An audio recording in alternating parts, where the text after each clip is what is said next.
So one important concept in understanding how particles interact is to talk about what their center of mass is.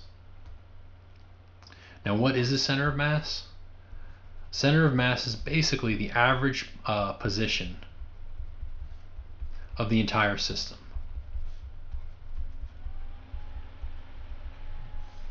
So for example, if we have two masses, two particles that both have the same mass m,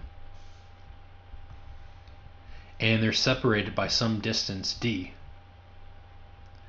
then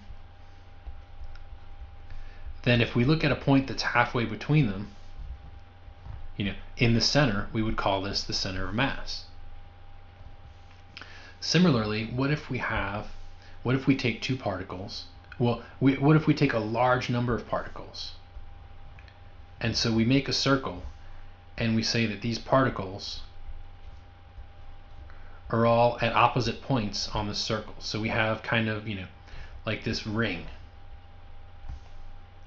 Well, for each particle, there's another particle balancing out its position.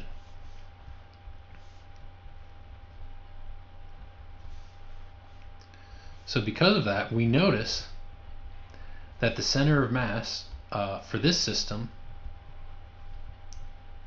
is still going to be in the same place. It's still in the center. So if we have a ring of particles, the center of mass is still in the center. Okay, what if we have so many particles that we make a real ring? We can almost approximate it as a continuous line, a continuous circle. Well, once again, we see that for every point on the circle, there's another point on exactly the other side of the circle. And so once again, the center of mass is in the center. And I can keep doing this. I can say, okay, well, now let's go up a dimension, and we'll say instead of a circle, we have a sphere. Well, for every point on the sphere, even in 3 dimensions, there's a point on the opposite side of the sphere. So once again, the center of mass is in the center. So that's where we really get the name of this quantity. But the center of mass isn't always in the center. For example, let's say I have two particles. One has a mass of 2m, and the second has a mass of m. So once again, the distance halfway between them